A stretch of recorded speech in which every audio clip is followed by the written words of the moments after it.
दोस्तों आप सबका फिर से बहुत बहुत स्वागत है हमारे इस यूट्यूब चैनल पे। और इससे पिछले जो हमने सेमेस्ट्री का वीडियो आपको दिया था कि VRM सेक्शन का हो गया, रैम का हो गया, क्लॉथ का हो गया, GMCH का यानी नॉर्थ ब्रिज का हो गया, तो इसके बाद आज हम इस वीडियो में कवर करने वाले हैं जैसे कि ICH पेज नंबर 18, 19 और 20 पे दिखा रहा है। तो ये ICH यानी साउथ ब्रिज को कवर करने वाले हैं। इसके अलावा इस वीडियो में हम इसमें आपको USB होगा, USB कनेक्टर होगा, फैन कनेक्टर होगा, तो स्टेप बाय स्टेप सब एक एक करके हम इसमें कवर करने वाले हैं। तो कंटिन्यू वीडियो को लास्ट तक देखिए और आपको इस वीडियो से कुछ सीखने को मिल रहा है तो प्लीज़ इसको शेयर करिए, अपने दोस्तों को बताइए, लाइक करिए और प्लीज़ सब्सक्राइब करके ज़रूर जाइए। चलिए दोस्तों आगे बढ़ते हैं। तो सबसे पहले हम चलिए अब देख लेते हैं। तो इससे पहले कि हम इसमें सबसे पहले तो इसको हम करेंगे इसको झूम ताकि फुल पेज में हो जाए। हाँ, ये फुल पेज में हो गया। हमें पेज नंबर चलना है जी, पेज नंबर 17, 18, 19। ये तीनों पेज पे आपका ICH, ठीक है, USB, लाइन, ये सारा चीज़ यहाँ पे दिया हुआ है। तो यही तीनों पेज आज हम इस वीडियो में कवर करने वाले हैं। तो हम इस पे आ जाते हैं पेज नंबर 18 पे।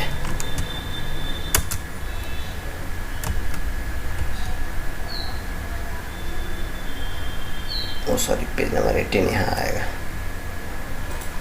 यहाँ पे तो सर्च करते हैं कंपोनेंट, यहाँ पे पेज नंबर 18। देखिए दोस्तों हम आ गए हैं पेज नंबर 18 पे। जो IC का नंबर है U9A। थोड़ा सा और जूम कर ले तो मैं भी अच्छा हो जाएगा, ठीक है। U9A, यहाँ पे देखें कि IC का नंबर है U9A, ठीक है। तो इसी पे आज हम बात करने वाले हैं कि कौन कौन सा कंपोनेंट कहाँ से साउथ ब्रिज पे कौन कौन सा सप्लाई बनेगा और इसको कैसे आप देख सकते हैं, कैसे इसको समझ सकते हैं। तो सबसे पहले तो हम इस पे आए, हम पेज नंबर 20 पे हैं, क्लोज टू ICH, ठीक है, यानी साउथ ब्रिज। यहाँ पे देखें कि बहुत सारे सिग्नल यहाँ पे आ रहे हैं और यहाँ पे मे भी जैसे कि यहाँ पे क्लॉक हो गया, USB हो गया, बहुत सारी सप्लाई कंटिन्यू यहाँ पे आपको हमें दिखने को मिल रहा है, ठीक है। इसके अलावा हम इसमें देखेंगे कि इस पर तो पावर सप्लाई के कोई सीक्वेंस नहीं दिया है। अगले पेज पे आ जाते हैं, पेज नंबर 19 पे। ये आपका पेज नंबर 19 आ गया, ठीक है। इस पे हम देख लेते हैं पेज नंबर 19 पे कौन कौन सा ये है। तो ये आपका पेज नंबर 18 आ गया, ये पेज नंबर 19, ठीक है। चलिए अब इसमें हम देख लेते हैं कि कौन कौन सा साउथ ब्रिज पे भी कौन कौन सा सप्लाई बनता है और कौन कौन सा ये होता है, ठीक है। तो सबसे पहले तो हमारे सामने यहाँ पे मिल गया है RTC।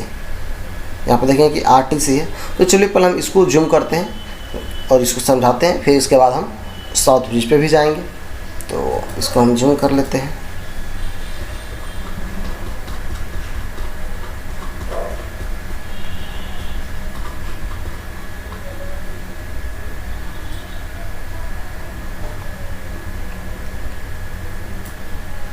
ये हम आ गए आपको साउथ ब्रिज पे, ठीक है जी। थोड़ा सा नीचे आ जाएंगे। चलिए इसको देखते हैं। ये है CMOS बैटरी। ये जो है आपका पूरा ये जो दिख रहा है ये आपका CMOS बैटरी है, ठीक है।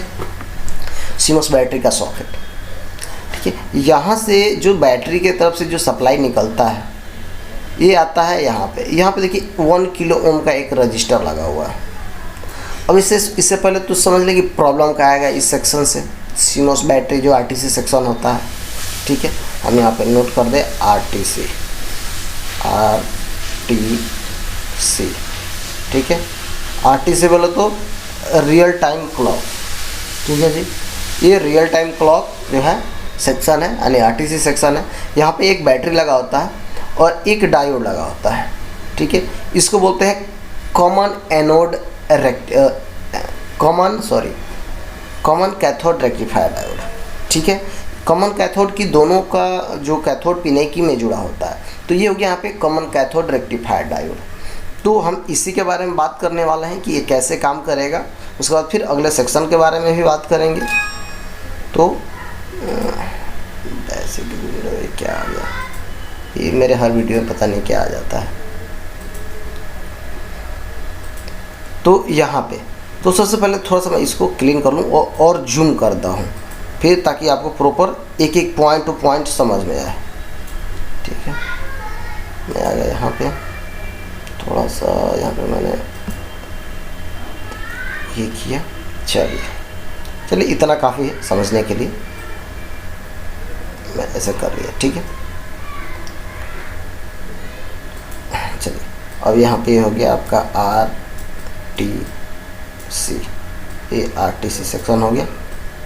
ठीक है, ये आपका CMOS बैटरी है और ये CMOS सॉकेट है पूरा। ठीक है जी, इसमें देखिए इधर है आपका माइनस वाला पिन है और इधर प्लस वाला पिन है। ठीक है, इसके अंदर अगर देखेंगे आप CMOS में, तो इसके अंदर जब आप बैटरी लगाते हैं देखेंगे इस तरह से लंबा इसमें एक लोहे का ऐसे बना होता है, पिन बना होता है, और एक साइड में देखिए ऐसे ये खड़ा होता है, मतलब इस तरह से होता है। तो जो इस तरह से नीचे आप देखेंगे ना, वो आपका माइनस होता है और इधर वाला ये आपका प्लस होता है। यहाँ से जैसे ही बैटरी लगाते हैं तो 3.3 वोल्ट की सप्लाई, ये आपका 3 अप्रॉक्स, क्योंकि CMOS बैटरी होता है वो 3.3 वोल्ट होता है जी। ठीक है, तो 3.3 वोल्ट की सप्लाई आपको इस डायोड पे जाता है जी, डायोड पे। ठीक है, ये बीच में 1 किलो ओम का रजिस्टर लगा है। अगर ये रजिस्टर ख़राब हो गया तो आपका बैटरी का सप्लाई यहाँ पे नहीं आएगा। जब आपका सिस्टम ऑन होगा तो बार बार में भी अगर ये रजिस्टर ख़राब हो गया तो बार बार आपको डेट एंड टाइम बार बार फिक्स करना पड़ेगा। बार बार डेट एंड, जब सिस्टम को ऑन करेंगे तो फिर आपको डेट एंड टाइम कंटिन्यू आपको फिक्स करना पड़ेगा, ठीक करना पड़ेगा, फिर बंद करके फिर चालू करेंगे, फिर आपको डेट एंड टाइम आपको फिर से मेंटेन करना पड़ेगा अगर ये रजिस्टर ख़राब हो गया। इससे प्रॉब्लम क्या आता है, पहला बात ये तो सुने, इससे प्रॉब्लम आता है नो डिस्प्ले, डेड का इशू आता है, शॉर्टिंग का तो मे भी कहीं भी आ सकता है, हैंग का भी प्रॉब्लम आता है और स्लिप मोड प्रॉब्लम भी इससे आता है। अब आगे हम बात करेंगे किससे क्या होता है। तो पहले तो यहाँ पे देख लीजिए कि सप्लाई यहाँ पे कैसे आता है। अब देखिए जैसे ही आपका सिस्टम ऑन होता है 3 वोल्ट डुअल सप्लाई, ये देखिए ये 3 वोल्ट डुअल। अब 3 वोल्ट यहाँ पे स्टैंड बाई भी आता है, 3 वोल्ट आपका SB भी यहाँ पे आता है जी। ठीक है, तो ये जो डायोड है, इसके डायोड के एक पिन पे बैटरी की सप्लाई आती है, दूसरा पिन पे आपका 3 वोल्ट स्टैंड बाई या 3 वोल्ट डुअल वोल्ट यहाँ पे आएगा। अब एक्चुअली होता क्या है कि जैसे आपका सिस्टम पे जैसे आपने पावर और कट दिया तो क्या होता है कि बैटरी से डेट एंड टाइम ये यहाँ जाके ऐसे आउट होता है और आपका कंटिन्यू चलते रहता है, चलते रहता है, चलते रहता है। पर जैसे ही आप सिस्टम ऑन करते हैं, जैसे ही सिस्टम ऑन करते हैं तो फिर क्या होता है जी कि सिस्टम ऑन करते हैं 3 वोल्ट डुअल से आप सप्लाई, ये मतलब कि 3 वोल्ट जो आपका एसएमपीएस का सप्लाई है उससे ये चलने लगता है। अब जैसे ये देखिए, ये जैसे ही हम सिस्टम पावर ऑन किए, ये सप्लाई बिना ट्रिगर किए हुए स्टैंड बाई वोल्ट यहाँ पे या डुअल वोल्ट यहाँ पे आ जाएगा। और जैसे ही देख मे भी ये आपका पावर सप्लाई है तो इसका मे भी इसका फोर्स ज़्यादा है, तो क्या होता है कि ये बैटरी वाला सप्लाई यहीं पे रोक देता है और फिर ये सप्लाई यहाँ से आगे जाने लगता है। पर जैसे ही ये सप्लाई कटता है तो क्या होता है कि इधर से सप्लाई ये होकर ऐसे निकलता है, यहाँ पे जाके ये रुक देता है, फिर ये डायोड इधर नहीं जाने देता है। तो ये दोनों सप्लाई आपको यहाँ से कंटिन्यू बनता है। ठीक है, यहाँ से जब आगे गया, यहाँ से जब आगे जाएगा तो आपको यहाँ पे देखिए फिर इसके आगे एक 20 किलो ओम का रजिस्टर मिलेगा, फिर इसके आगे 20 किलो ओम का एक रजिस्टर मिलेगा। 20 किलो ओम का हो सकता है, 390 किलो ओम का हो सकता है, कई ठो हो सकता है। ठीक है, पर प्रॉपरली जब आप सेमेस्टिक वगैरह होगा तभी आप प्रॉपर चेक कर पाएंगे। तो अब यहाँ से ये RTC सप्लाई है, इसको बोलते हैं RTC सप्लाई। ये 3.3 वोल्ट होता है। अब यहाँ पे जो होगा कि यहाँ पे जो आउट करेगा ये 3.3 वोल्ट। ठीक है, यहाँ से ये जब रजिस्टर लगा 20 किलो ओम का, तो अप्रोक्स लाजम है कि रजिस्टर लगा 20 किलो ओम का, तो यहाँ पे अप्रोक्स 2 पॉइंट समथिंग वोल्ट होगा, 2.8 वोल्ट हो सकता है, 2.7 वोल्ट हो सकता है, क्योंकि DC वोल्ट है तो ये कम होगा ही होगा। तो यहाँ पे आपको तो अब यहाँ पे है RTC reset, RTC reset, RTC VDD और इंटरनल VRM इनेबल। ये तीनों चीज़ आपको हमेशा ढूंढना है। और ये देखिए RTC जो VDD है ना, इसको RTC यहाँ पे सब में एक एक रजिस्टर लगा होता है, इसमें नहीं दिखाया है, पर इसमें देखिए एक रजिस्टर लगा है, इसमें भी एक रजिस्टर लगा है, इसमें नहीं दिखा है, पर इसमें भी एक रजिस्टर होता है। और यहाँ पे एक्चुअली सप्लाई आपका चेंज हो जाता है, ये भी देखेंगे कि यहाँ पे ये जो है, यहाँ पे आपको अप्रोक्स 2.8 वोल्ट के आसपास मिलेगा। इंटरनल VRM में 1.5 वोल्ट के आसपास सप्लाई मिलता है। इंटरनल VRM में 1.5, अब पता नहीं क्या बन गया,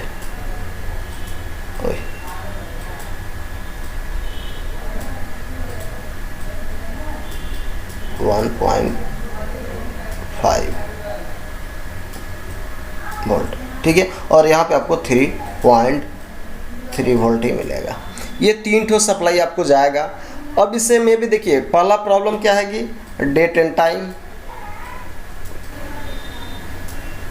डेट और टाइम का नो डिस्प्ले,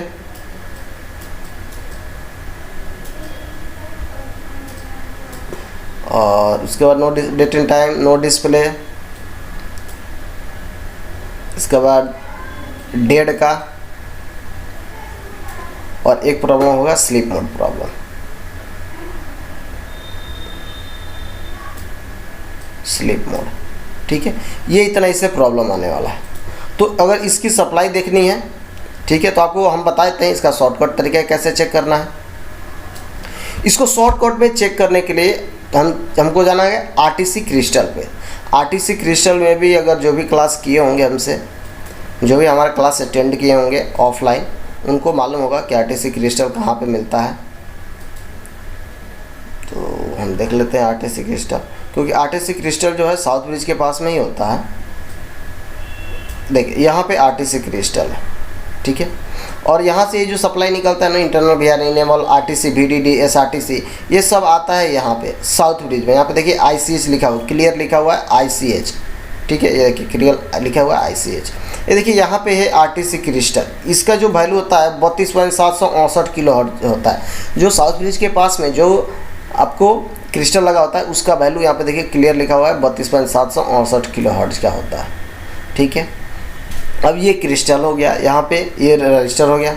अब यहाँ पे देखिए RTC रीसेट यहाँ पे आया है, इंटरनल VRM इनेबल भी सप्लाई भी यहाँ पे साउथ ब्रिज पे आ रहा है। उसके बाद आपका RTC VDD वो भी आया होगा इसी पे, ऊपर देखेंगे ऊपर मिल जाएगा। अब एक्चुअली इस RTC सेक्शन को आप कैसे चेक कर सकते हैं कि ओके है या नहीं है, इसके लिए आप क्या करेंगे कि इस क्रिस्टल के पिन पे, एक पिन पे अगर 40 वैल्यू दिखा रहा है तो दूसरे पिन पे यहाँ पे 30 दिखाएगा। मतलब एक पे हाई वैल्यू और एक पे लो वैल्यू ऑन बोर्ड में चेक कर रहे हैं। एक पे DC मल्टीमीटर को DC रेंज पे रख के और चेक कर रहे हैं, एक पे हाई वैल्यू और एक पे लो वैल्यू आ रहा है, तो इसका मतलब कि आपका RTC सेक्शन ओके है। तो ये होगा आपका RTC सेक्शन। चलिए अब आते हैं, ये क्या, इसको क्लीन करते हैं। अब आते हैं साउथ ब्रिज पे सप्लाई की बात करते हैं। तो ये तो RTC सेक्शन हो गया, क्योंकि 18, 19, 20 इन पेज पे जो भी सप्लाई सिग्नल होगा, कोई और भी होगा, तो हम उसको सबको यहाँ पे कवर करते हुए चलेंगे।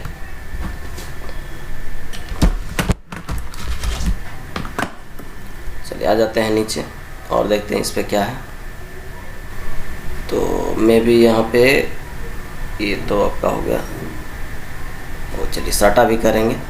इसके अलावा यहाँ पे जो सप्लाई आता है साउथ ब्रिज पे, कौन कौन सा सप्लाई आता है, तो साउथ ब्रिज पे देखिए, साउथ ब्रिज के पास में देखिए एक यहाँ पे LDO लगा हुआ है।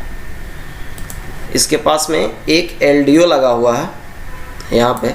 सबसे पहले हम उसको देखते हैं। तो साउथ ब्रिज पे जो LDO आ रहा है, ठीक है, यहाँ पे 3 वोल्ट डुअल यहाँ पे साउथ ब्रिज को चाहिए। तो यहाँ पे प्रॉपर एकदम जो आपका SB सेक्शन पढ़े थे ना, वैसे ही यहाँ पे भी दिया है। बहुत सारे बोर्ड में ऐसे ही same to same stand by section होता है। जैसे कि यहाँ पे 5 वोल्ट डुअल यहाँ पे देखिए LDO पे आ रहा है, ठीक है। LDO के फिर इस पिन से यहाँ से ये आउट हो रहा है। ये कितना हो गया जी, 3.3 वोल्ट स्टैंड बाई, ठीक है। ये डुअल स्टैंड बाई, ऐसे ही 5 वोल्ट डुअल आ रहा है और यहाँ पे 3.3 वोल्ट डुअल SB ये बन रहा है, ठीक है। अब यहाँ से एक्चुअली क्या है कि इसी से देखिए यहाँ पे एक वोल्टेज डिवाइडर यूज किया गया है, ये है वोल्टेज डिवाइडर, ठीक है।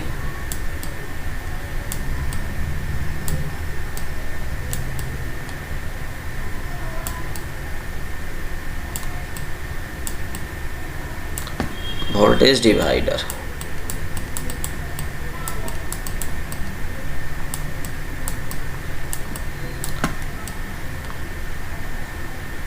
ठीक है, वोल्टेज डिवाइडर हो गया आपका।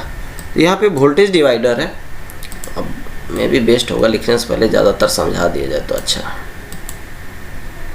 चलिए ये हो गया आपका वोल्टेज डिवाइडर, ठीक है। अब यहाँ पे देखिए दो रजिस्टर लगे हैं R1 और R2। देखिए हम आपको क्लास में भी आपको बताए होंगे कि वोल्टेज डिवाइडर में R1 और R2 होता है, ठीक है। अब यहाँ पे वोल्टिन हो गया, ये पॉइंट वोल्टिन हो गया, ये R1 R2 इसका ग्राउंड है, तो ये बीच में यहाँ पे सप्लाई कितनी बनेगी आप निकाल के खुद से देख सकते हैं। इसका मैं सूत्र बता देता हूँ कि आप कैसे निकालेंगे वोल्टेज डिवाइडर का। तो मैं इसको थोड़ा सा क्लीन कर लूँ क्योंकि दिखने में क्योंकि क्लियर दिखेगा तभी आप निकाल पाएंगे। चलिए मैं इसका एक सूत्र होता है VOUT,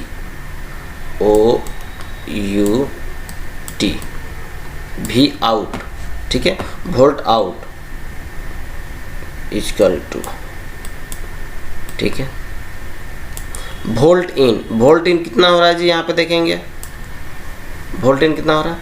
वोल्ट इन यहाँ पे आपको हो रहा है सप्लाई में भी 5 वोल्ट के आसपास, सॉरी नो 3.3 वोल्ट, क्योंकि 5 वोल्ट तो यहाँ से डायरेक्ट इसमें जा रहा है ना, यहाँ से ये घूम के 3.3 वोल्ट यहाँ पे सप्लाई आ रही है। तो वोल्ट इन में कितना है जी 3.3 वोल्ट, ठीक है। तो यहाँ पे हम लिख देते हैं, आप बना लीजिएगा वोल्ट इन गुणे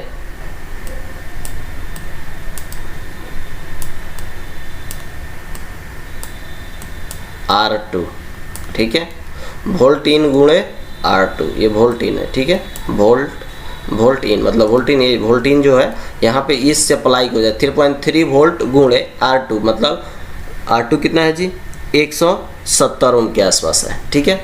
तो उसके बाद क्या करेंगे, वोल्ट इंटू गुणे R2 बट्टा R1 प्लस R2, इस सूत्र पे आप निकालेंगे। जैसे वोल्टिन हो गया तो वोल्टिन यहाँ पे 3 वोल्ट हो गया, और यहाँ पे मैं यहाँ पे कर देता हूँ 3 इंटू 169 179 आई थिंक 169 भग्गा मतलब डिवाइडेड R1 कितना है जी 100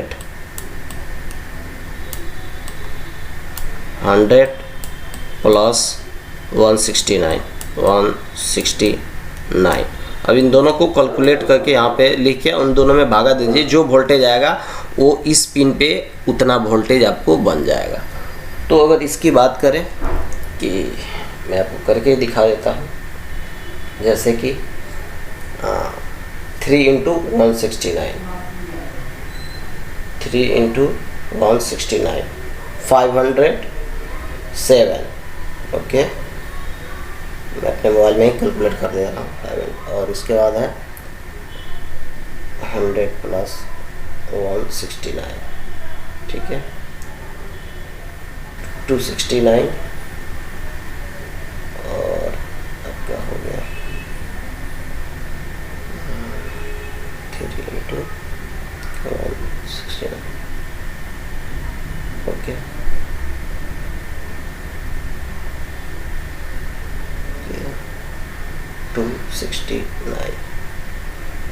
मतलब कि यहाँ पे जो वोल्टेज यहाँ पे जो बनेगा 1.8 वोल्ट के आसपास यहाँ पे सप्लाई बनेगा।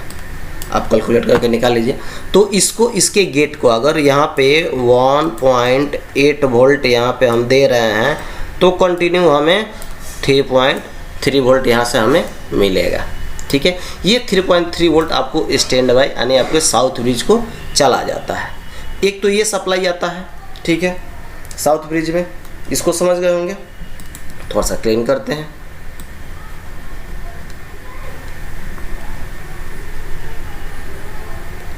उसके बाद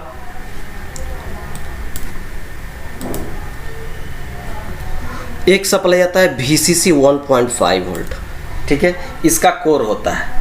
अगर बोले साउथ ब्रिज का कोर वोल्टेज कितना होता है तो 1.5 वोल्ट। देखिए यहाँ पे 1.5 वोल्ट, यहाँ पे भी है देखिए 1.5 वोल्ट, ठीक है। ये 1.5 वोल्ट कहाँ बन रहा है वो हम आपको दिखा देंगे। इसके अलावा साउथ ब्रिज पे यहाँ पे देखेंगे VTT GMCH, यानी VTT जो GMCH है या VTT CPU है वो भी सप्लाई यहाँ पे आएगा। ये भी VTT यहाँ 2 हो गया, एक ये 3 वोल्ट स्टैंड बाई भी आ रहा है, 3 सप्लाई हो गया। एक VCC 3.3 वोल्ट भी डायरेक्ट आ रहा है ATX से, 4 सप्लाई हो गया। उसके बाद VCC 1.5 ये तो वही है, ठीक है। और देख लेते हैं,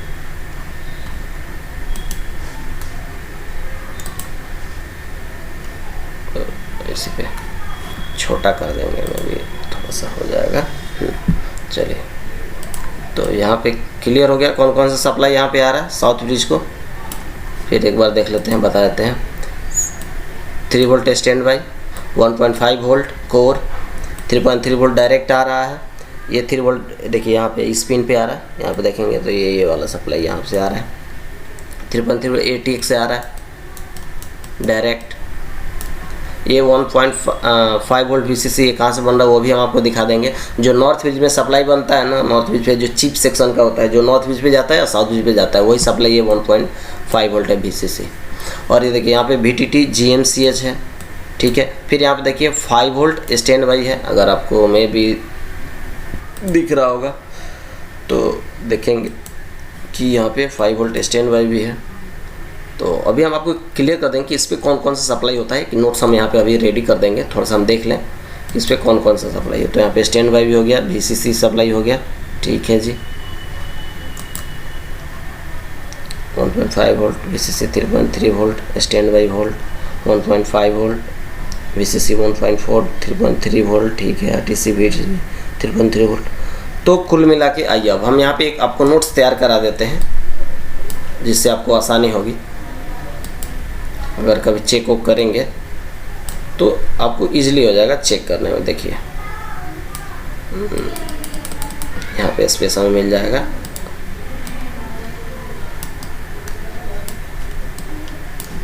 ठीक है। यहाँ पे देखिए पहला तो 5 वोल्ट SB, ठीक है। 3 वोल्ट SB, ओके। उसके बाद 3.3 वोल्ट बाई ATX, अरे जैसे खींचा गया ATX, ठीक है। 1.5 वोल्ट, 1.5 वोल्ट इसका हो गया, ये 1.5 वोल्ट आपका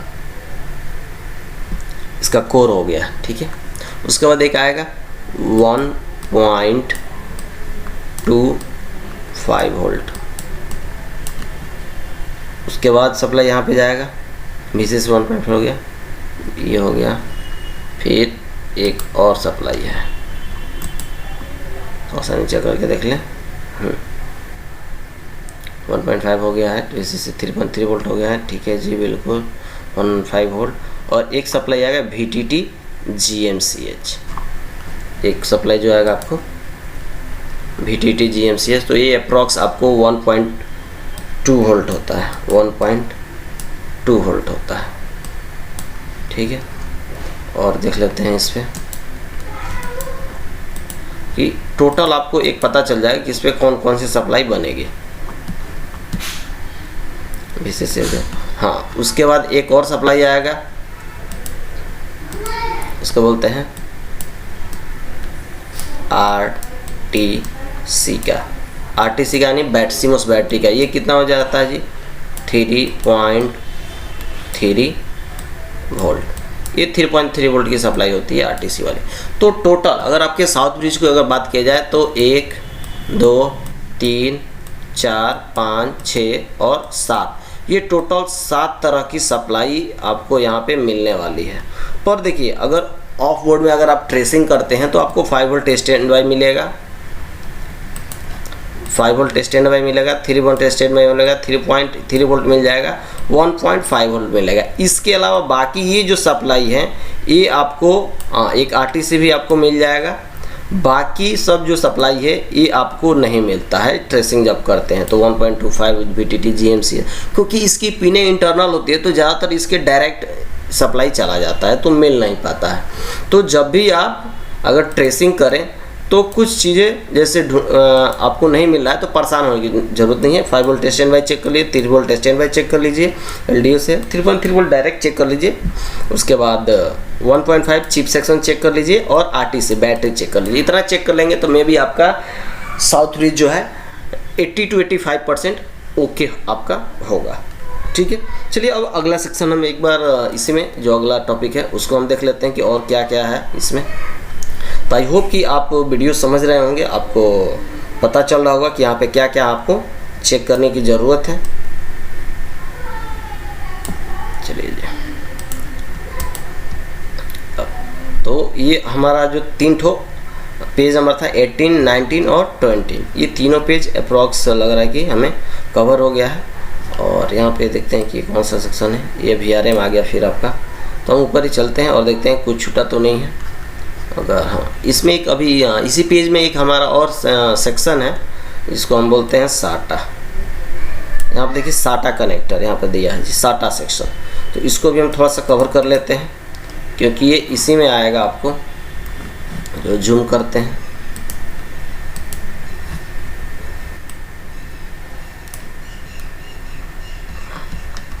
चलिए, इसमें देखिए 4 ठो SATA दिया हुआ है, जैसे 1, 2, 3 और 4। तो कोई एक SATA कनेक्टर हम ले लेते हैं। ठीक है, ये साउथ ब्रिज से जुड़ा होता है। इससे प्रॉब्लम क्या आता है, पहले तो प्रॉब्लम हम समझेंगे कि इससे प्रॉब्लम क्या आएगा। पहले तो ये इसको हम यहाँ पे कर देते हैं SATA,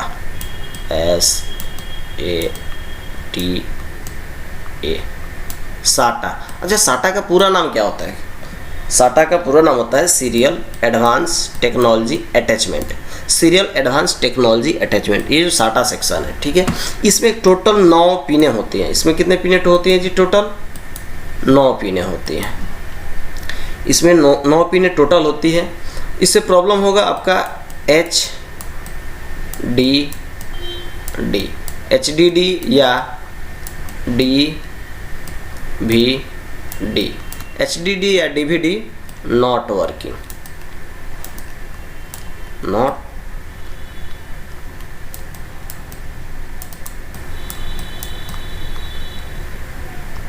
HD DVD not working. Problem इसमें आएगा हार्ड डिस्क और DVD नहीं काम करेगा। सबसे पहले आपको करना क्या है कि देखिए इसमें ज़्यादा कुछ होता नहीं है। ये आपका जो कैपेसिटर है ना, इसी का प्रॉब्लम आता है। ये कैपेसिटर ख़राब हो गया या फिर शॉर्ट कर गया तो आपका क्या होगा, डाटा डिटेक्ट नहीं होगा। अब इसमें 2 होता है RX और 2 होता है TX। ठीक है, TX RX बोले तो देखिए यहाँ पर लिखा हुआ है RX।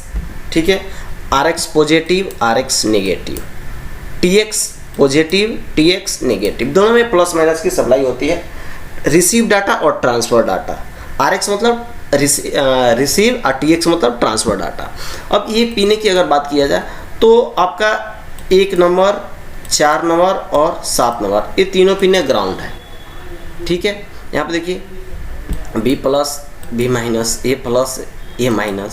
तो ये देखिए आपका 6 नंबर, 5 नंबर, 3 नंबर और 2 नंबर, ये डाटा वाली पिन होती हैं। इसके पास में देखेंगे कैपेसिटर के पास में कि यहाँ पे 4 ठो आपको कैपेसिटर मिल जाएगा। जो SATA कनेक्टर होता है उसके पास में 4 ठो आपको आपको क्या बोलते हैं, कैपेसिटर मिल जाएगा, नॉन पोलराइज कैपेसिटर। इसके वजह से अगर ख़राब हो जाए तो प्रॉब्लम आएगा। तो अब इसमें आपको चेक क्या करना है जी, क्या क्या चेक करेंगे? तो सबसे पहला काम है कि आप SATA केबल को चेक करिए। SATA केबल को चेक करिए, cross check HDD and DVD। Hard disk और DVD राइटर में भी अगर कोई भी काम नहीं करे तो उसको बदल के देखिए, केबल को बदल के देखिए।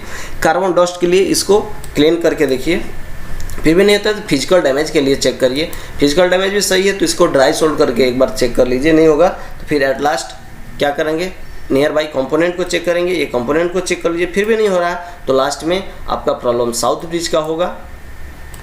अब साउथ ब्रिज को आप में भी निकाल के रिवॉल्विंग वगैरह कर सकते हैं अगर आपके पास सुविधा है तो।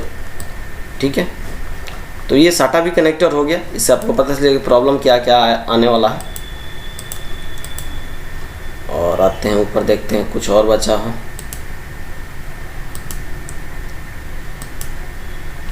ठीक है जी, तो ये हो गया, साटा हो गया, ये हो गया। ठीक है, आ गए हम 18 नंबर पेज पे। और छोटा कर लेते हैं ताकि अगर कोई छूटे नहीं सेक्शन। तो मैं भी आई थिंक लग रहा है कि आपका 18 नंबर पे इतना ही है, क्योंकि मेन जो है पेज नंबर 20 पे दिया है। ठीक है, और बाकी इस पर डाटा कनेक्टर कौन कौन सा चीज़ें कहाँ पे जुड़ा हुआ है उसके लिए दे दिया है। इस पर आपका आरटीसी वगैरह पेज नंबर 19 पे दे दिया है, आरटीसी वगैरह जो साउथ ब्रिज के पास में ही लगा होता है, और साटा कनेक्टर दे दिया है। और पेज नंबर 20 पे इसका पावर सीक्वेंस जो भी है, पावर डिटेल वगैरह, ये सारा चीज़ इस पर दिया हुआ है। तो इस पर अभी हमने 3 चीज़ कवर किया, साउथ ब्रिज, आरटीसी और साटा। ठीक है, तो आई होप आपको वीडियो समझ में आया होगा। काफ़ी लंबा वीडियो हो जाएगा तो फिर समझ में भी दिक्कत होता है। तो मिलते हैं अगले वीडियो में, तब तक के लिए बहुत बहुत धन्यवाद। थैंक यू, धन्यवाद।